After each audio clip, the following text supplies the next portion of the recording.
Hey, so we're gonna install a 1-inch lift on a Chevy Cruze. I live on a dirt road, so getting a little bit more clearance on my Chevy Cruze is something I've been looking into. So these little spacers here, they go on top of your struts, and then there's ones that go on the back on top of the coils, springs. And this really does give you about an inch of lift on the car. And so I'm gonna show you how to install these things because there's no videos out there.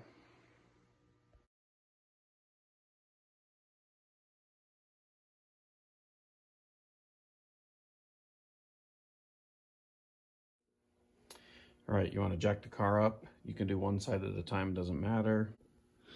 With the tire off, you can see the strut. In order to take that thing off, it's actually pretty easy. You've got one bolt right here, another one right underneath it, down there. And then you want to loosen up this brake line and just unhook it from the bracket that it's on. Like that. Gives you a little bit of space to work. And then the strut, there's a sway bar link, which you'll just need to take the top off. And I recommend that you change out these plastic ones to the nice metal MOG ones. And then up on the top, you got the top nut. We'll take that thing off. And this washer, we're most likely gonna have to drill this thing out to a 3/4 to get the larger bolt to fit through it. And then we will be installing the spacer, which really goes on top of the strut, which is underneath the car, up underneath there. All right, I got this nut off of the sway bar link. And I got these two bolts to actually take the strut off. I just loosened them with a ratchet, and then I like to take just a drill and get these guys off really quick.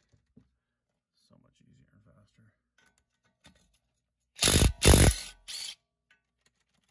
All right, there we go.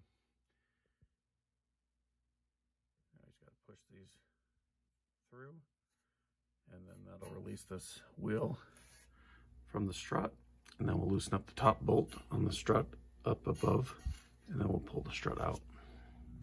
So the strut mounting washer, which goes on top of the strut right here and holds it to the body of the car, the hole right there is made for the stock strut for the bolt to go through and bolt on, which is right here. And so you can see that this shock mount goes on and it fits in perfectly.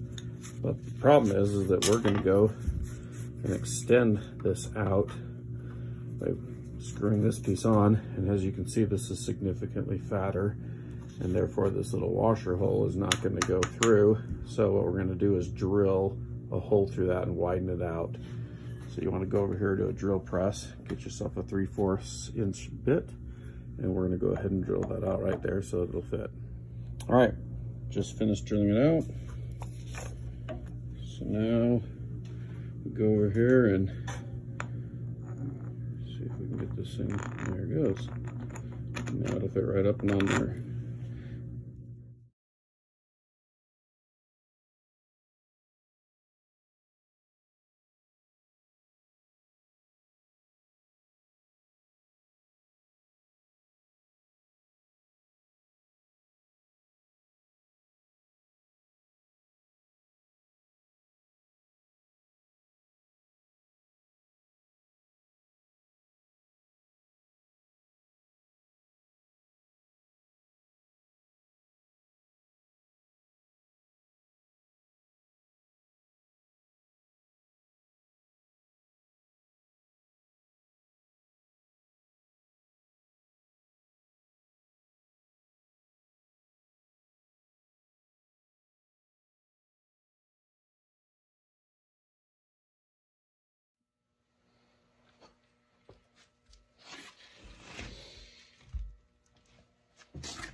Second bolt goes up into this guy.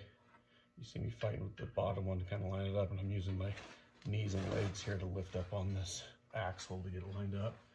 Same kind of thing. We're gonna push this guy up and that into place.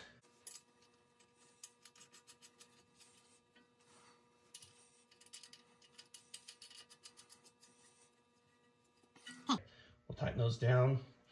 We'll get this little sway bar hooked in. These plastic ones, they continue to keep crapping out up here. So I've bought new metal ones that are upgraded high performance ones. So I'm going to take this off and put a new one on.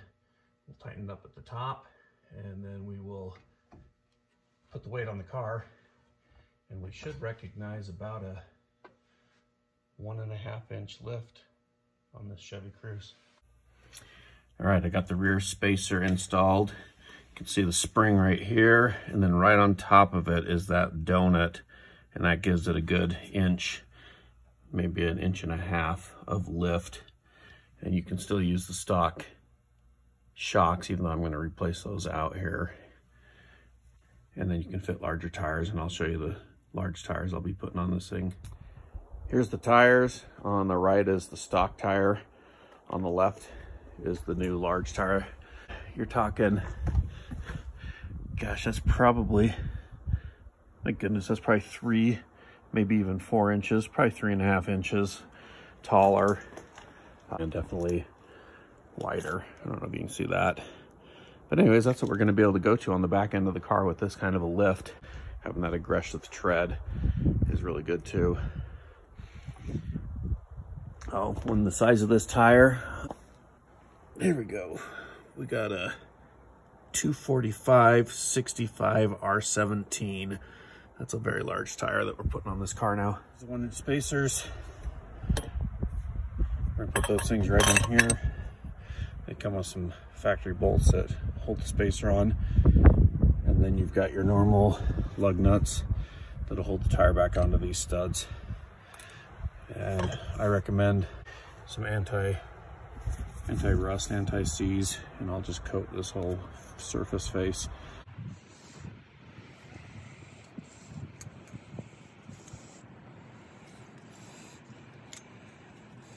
Some of that anti-seize on there really good.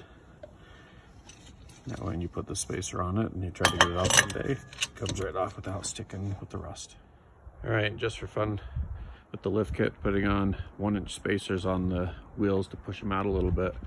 So if you take a look here, you can see about where this tire comes in, hits about here. You can see the top, you know, it's hidden inside the wheel well. You can't see the tire at all. You know, same with the front out there. And so then with a 1-inch spacer, now you can see that the tire actually does stick out to the top of the wheel well. And same with the front. You can see that tire is like right sticking out just a little bit, which gives it a wider stance look.